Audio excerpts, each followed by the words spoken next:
We are in Mashonaland East. That's the Marondera, that's our center.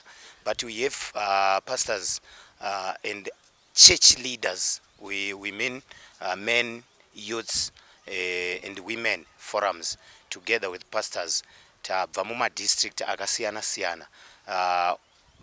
Almost 3 per district. We have a pastor, we have Mai Tinemu youth from each district, who's UMP, Mutoko, Mudzi, Murewa, Marondera, Wedza, and other district that are dzaungana pamwechete kuti tingoita this meeting as a group.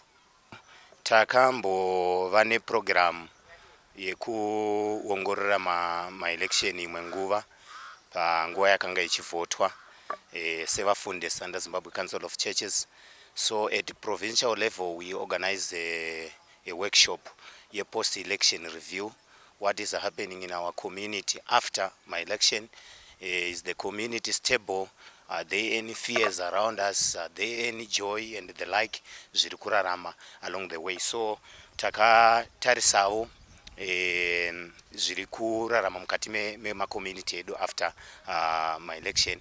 Tazotarirawo again on our structures as ZCC district level. Today we are concentrating on mental health issues dzapararira mukati menyika. Tino vanhu vazhinji vari kuratidza kurwara nepfungwa kana kunetseka somehow. Then tomorrow we'll conclude tichingweta recaps of all what we have learned from day 1 up to 3. We are doing that. I think as I said before, we have our toll-free number, shanda nationwide, but receive with the 10 people each per province, and I represent Mashonaland East province.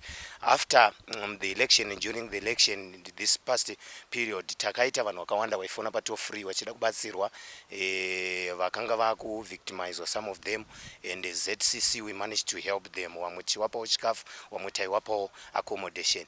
Tiri kutaura even ma MPs, ma councillors, there are some who are still coming to us vachisika advice, vachisika counseling.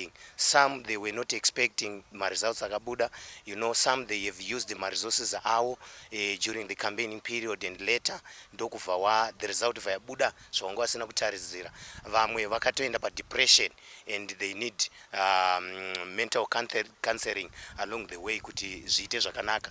The same applies kuma counselors vakanga vashandisa ma resources vasina kubuda nezvawaitarisira. Tiri kutaura nawo tichivabatsira. Church is open to everyone.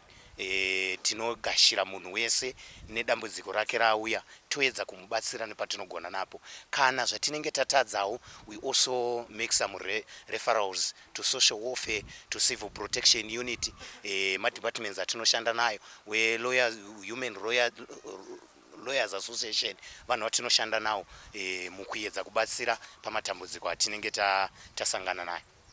So maybe when like right now we are heading towards the December 9 by-elections. Yes. And you are doing this peace building and awareness programs. How are you seeing the environment before these elections?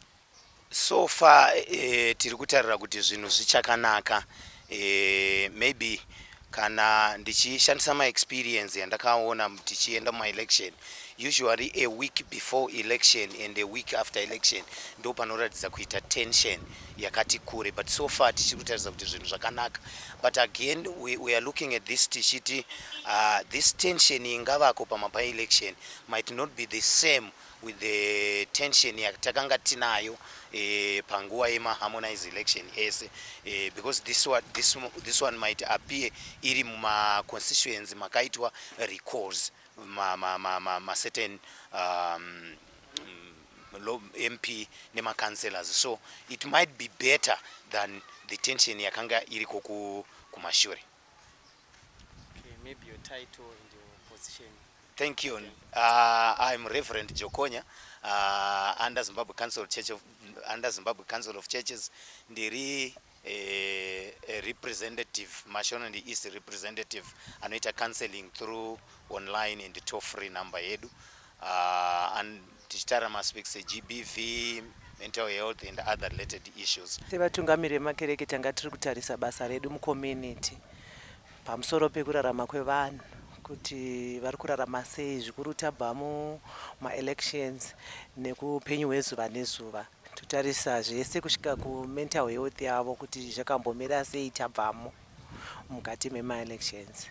Tiri kuona kuti vanhu vari kuda kuti vaone rubatsiro rwokuti vazive kuti tabva mukati memaelections maresults akauya zvakabuda mumaelections vari fanira kuzvigamuchira, saka vamwe havasi kugamuchira zvakonzera kuti vaparadzane, havataudzane, hapana zvachose kutaudzana mukuongorora kutoona kuti vamwe havachatodugarisana nekuda kwokuti vari kumapato akasiyana siyana. Saka tiri kuedza kuvabatsira kuti vabatane, vanzwisisane, vagamuchire zviripo, vatovapo varipo, vasipo vavapo, nguva inoteera vachange variwo pazvigaro.